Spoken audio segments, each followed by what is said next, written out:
Queremos continuar analizando cuando son las 8:09 de la mañana el resultado de esta elección o de estas tres elecciones, el resultado literal, el resultado simbólico, los caminos que se abren, como diría la canción de los Jaivas, y para ello vamos a saludar al experto electoral Axel Callizi y analista político, por cierto. Axel, muy buenos días, como siempre, gracias por tu gentileza con la Radio Universidad de Chile.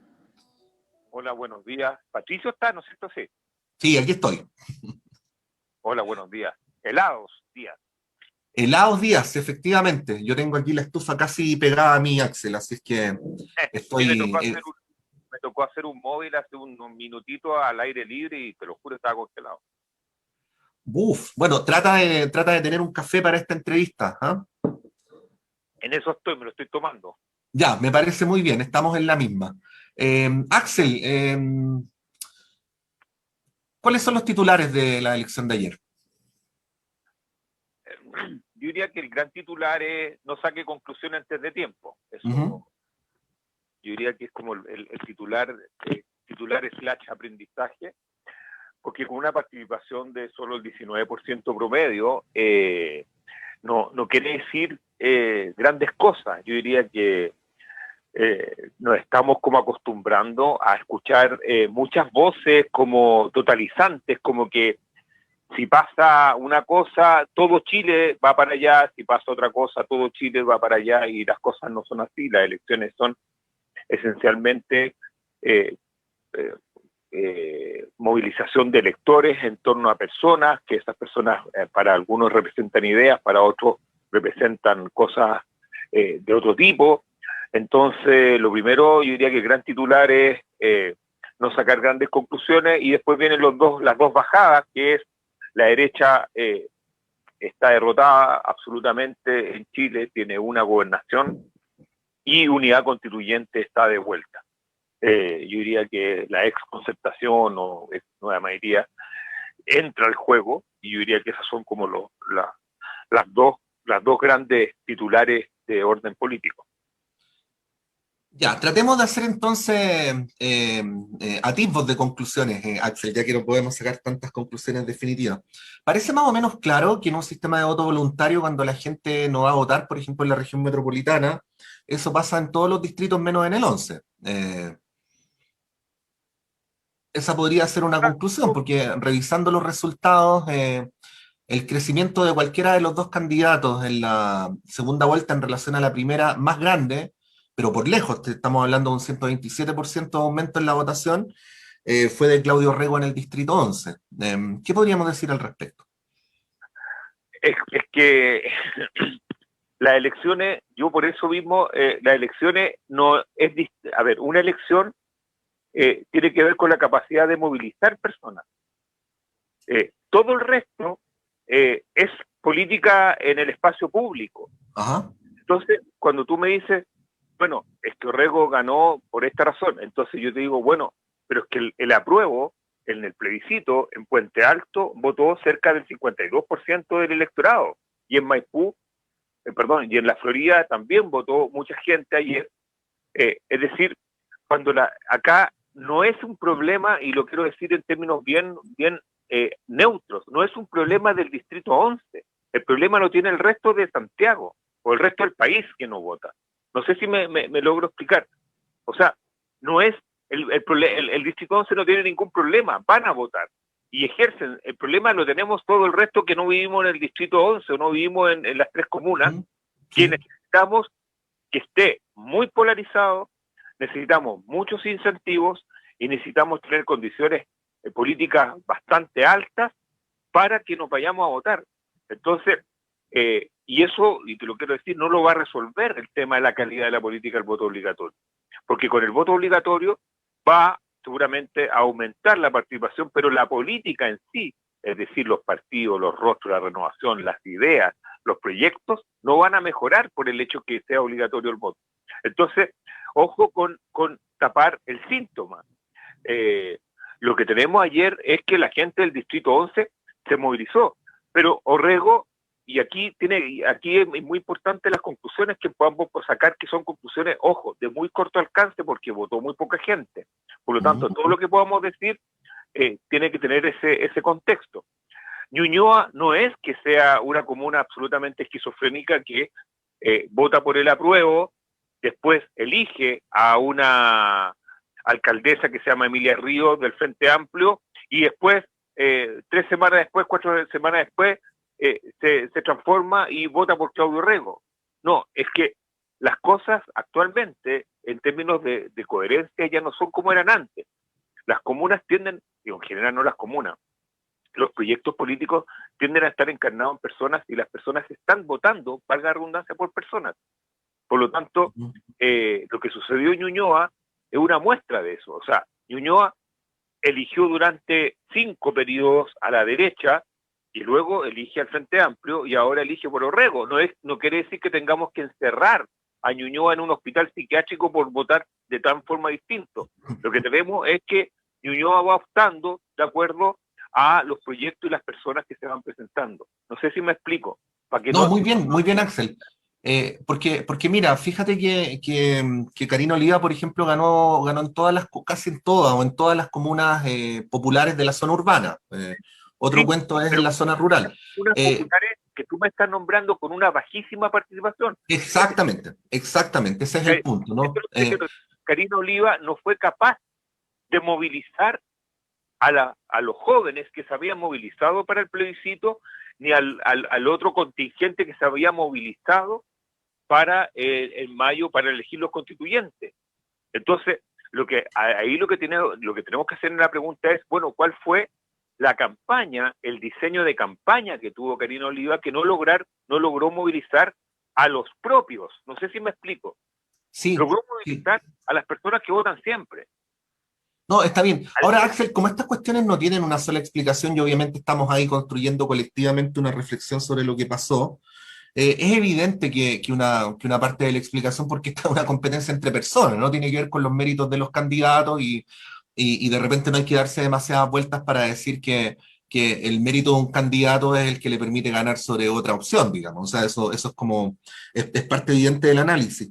Pero digo nomás que se viene repitiendo de manera consistente que bueno, el Distrito 11, Axel, entiéndeme que esta pregunta tiene una deriva literal y otra simbólica, ¿no? Pero digamos el Distrito 11, ¿no? Es un distrito donde porcentual y consistentemente está yendo más gente a votar que en los otros distritos, ¿no? Entonces, ahí te devuelvo la pelota para preguntarte cómo harías dialogar estas dos variables del análisis. ¿No? Por un lado, una participación que parece disímil según la situación socioeconómica y obviamente por el otro lado las condiciones políticas y los méritos de los candidatos. Pero Patricio, te devuelvo. Unidad ¿Ya? Constituyente ganó en 10 regiones. Uh-huh. No solamente ganó, yo no pertenezco a Unidad Constituyente, por si acaso, para que no me diga, pero Unidad Constituyente ganó en 10 regiones donde no están las 3 regiones, las 3 comunas del rechazo.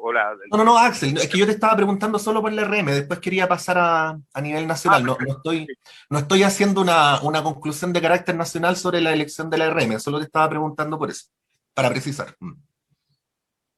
O sea, te vuelvo a decir que el problema es que, o sea, más que el problema, la condición es que en el Distrito 11, para no hablar de las 3 comunas, porque el Distrito 11 lo conforma también La Reina, donde Sí. primero en el Distrito 11 ganó la apruebo. Eso es una cosa. O sea, no todo el Distrito 11 está teñido por el rechazo. En el Distrito 11, que lo componen para que la gente que no vive en el Distrito 11, que es el resto de Santiago y las personas que no pueden escuchando en regiones, el Distrito 11 es Vitacura, Lo Barnechea donde está la Dehesa, Las Condes, La Reina y Peñalolén. En Peñalolén, Claudio Rego, si no mal recuerdo, fue alcalde durante 2 periodos y salió con una alta valoración, tan alta que, entre comillas, le sucedió Carolina Leitao, la cual viene de ganar la reelección. Entonces, ahí es un reducto de Claudio Rego en Peñalolén. Y Peñalolén no es, que podríamos decir, una comuna de clase alta. La Reina, acá ganó, yo vivo ahí, límite, en La Reina ganó el apruebo y ganó Claudio Rego. Pero también ganó en Providencia, ganó en Ñuñoa, ganó en Huechuraba, ganó en 20 comunas en la región metropolitana. Entonces, no fue solamente un fenómeno hiperlocalizado. Lo que sucedió que aquí seguramente es como, yo diría que más que una conclusión es la hipótesis. Lo que sucedió es que de una u otra forma se polarizó a tal nivel la, la elección, porque yo en análisis lo demanda, la estrategia de Karina Oliva fue de una u otra forma para poder movilizar a sus electores de los sectores populares, de los sectores de las comunas, donde ella tenía un respaldo mayor, tuvo que, no sé si obligatoria o no obligatoriamente, polarizó un poco más y por lo tanto tendió a presidencializar y a plebiscitar los 30 años en términos comunicacionales. Y obviamente que a un sector yo diría de Las Condes, Lo Barnechea y Vitacura, le entró el miedo. Y los que nos gustan las elecciones sabemos que el mayor movilizador de una elección más son tres. Uno, la esperanza, la rabia y el más eficaz de todo, el miedo. Y el miedo moviliza mucho. Entonces, seguramente hubo un sector importante, que aparentemente son 180.000, 200.000 personas, 190.000 personas, que se movilizan fuertemente al ver esta propuesta que intentaba, entre comillas, poner en tela de juicio los 30 años y una serie de valores y principios del país. Y eso moviliza mucho la participación y por eso es que hay comunas que se acercan bastante a lo que votó ahora en mayo. Pero yo quiero decir otra cosa, que en el año pasado, en el plebiscito, por ejemplo, Puente Alto estuvo muy cerca del 50% o un poquito más de la votación. Es decir, la pregunta que nos tenemos que hacer no es porque Orrego obtiene tanta votación, es porque el resto de las comunas que venían participando, que habían bajado en 10, 11 puntos, en algunas 12 puntos en la última elección de mayo, se desfondan y llegan al 12, 13%, la Pintana llega a un 15%, la Florida un poquito más, en el promedio, un 25, 26%. O sea, la pregunta que tenemos que hacer es qué tiene que pasar en términos de estrategia política para que los candidatos logren movilizar a esos sectores. Ahora, y con esto termino la idea, evidentemente que esta era una elección para las personas percibidas como algo lejana, una elección que no está del todo claro para qué sirve un gobernador regional. No conocemos un gobernador regional, por lo tanto tampoco le podemos exigir que todo el mundo prenda, entre comillas, y vaya a votar por algo que no existe. Entonces es bastante complejo esto. Sí. Axel, ahora vamos a nivel nacional. ¿Por qué, cuál es tu análisis de por qué Unidad Constituyente le va tan bien en comparación con la elección de constituyentes del mes pasado? Vamos a partir siendo una obviedad, ¿no? Son dos elecciones distintas, ¿no? Pero aquí, de alguna manera, la democracia cristiana representa la diferencia. Y uno veía ayer en el comando mucha efervescencia por eso, ¿no? Por esa sensación de sentir que los signos vitales no estaban funcionando y resucitar de repente. ¿Cuál es el análisis que haces tú para el resultado en esta coalición específica y quizás con un foco en la S?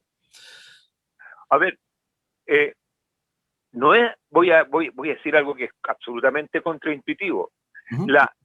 Los electorados se conforman como capas de tierra, no sé si me explico, que van de lo más duro a lo más blando.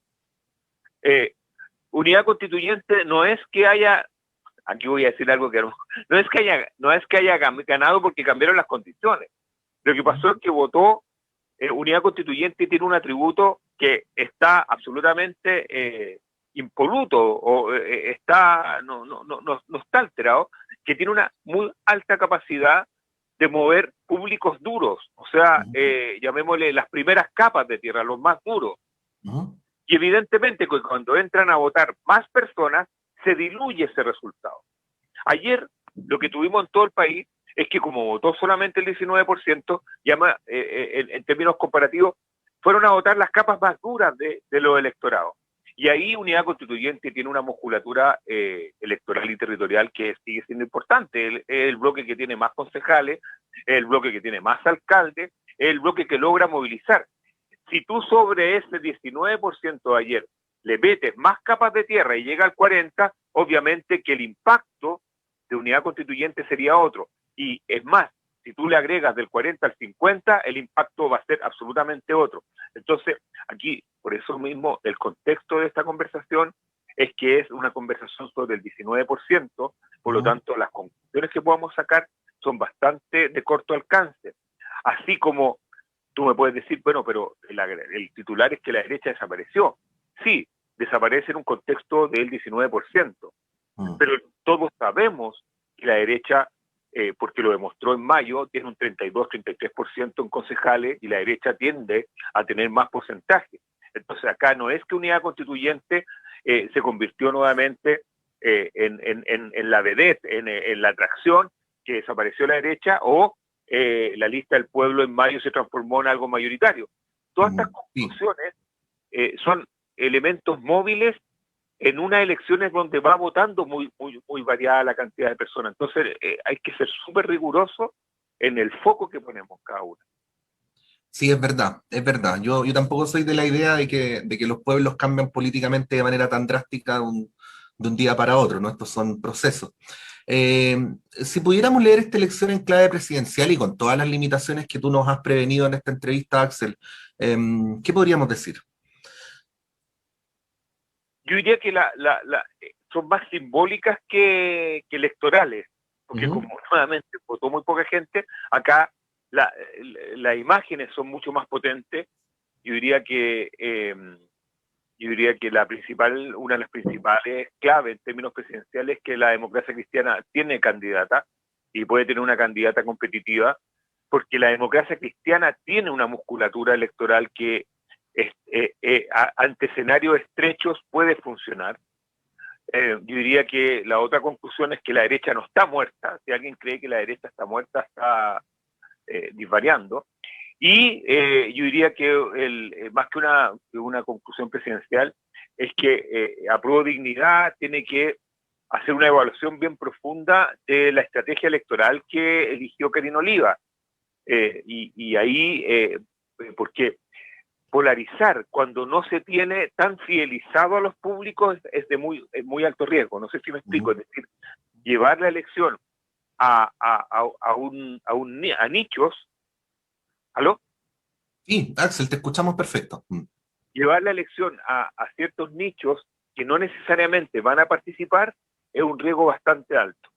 ¿Por qué? Porque todos sabemos que los que participan, voy a volver a esta semejanza con las capas de tierra, los que participan en estas primeras capas de tierra no necesariamente están polarizados. Las polarizaciones se producen en las capas más blandas. Entonces, en ese ámbito, yo diría que Apruebo Dignidad tiene que evaluar bien sus números, tiene que evaluar bien su estrategia, y yo diría que los tres grandes bloques, cada uno no puede sacar conclusiones que sean absolutamente afines en este contexto, porque la derecha tiene una hipótesis y una hipótesis que está correcta, es decir, la derecha no es lo que sucedió ayer, y la pregunta es cómo hace más eficaz esa votación potencial que puede tener. Ojo, la derecha ganó hace 3 años y medio con Piñera, sacó más de 3.600.000 votos. Entonces no es que, nuevamente vuelvo a esta semejanza, no es que el país se volvió loco, lo que pasa es que mostró un camino en ese minuto. No quiere decir que Unidad Constituyente esté absolutamente muerta. Ayer hizo una demostración de fuerza, ganó 10 regiones y tiene ahí un par más indirectamente, por lo tanto va a gobernar regionalmente el país, y Apruebo Dignidad viene de tener un extraordinario resultado en mayo, por lo tanto tiene que ver qué es lo que hizo bien en mayo para repetir la fórmula en términos presidenciales.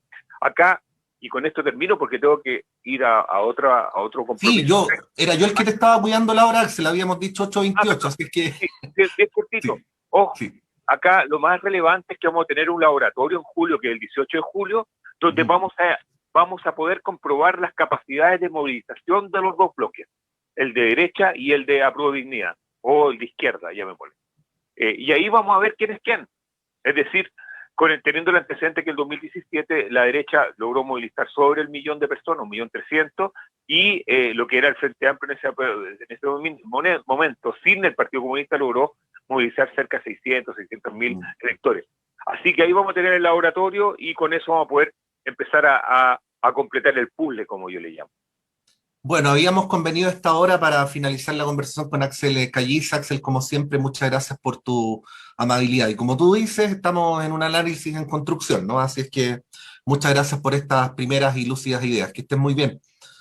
Buenos días a todas y a todos. Chao, Pato. Gracias, Axel. Bueno.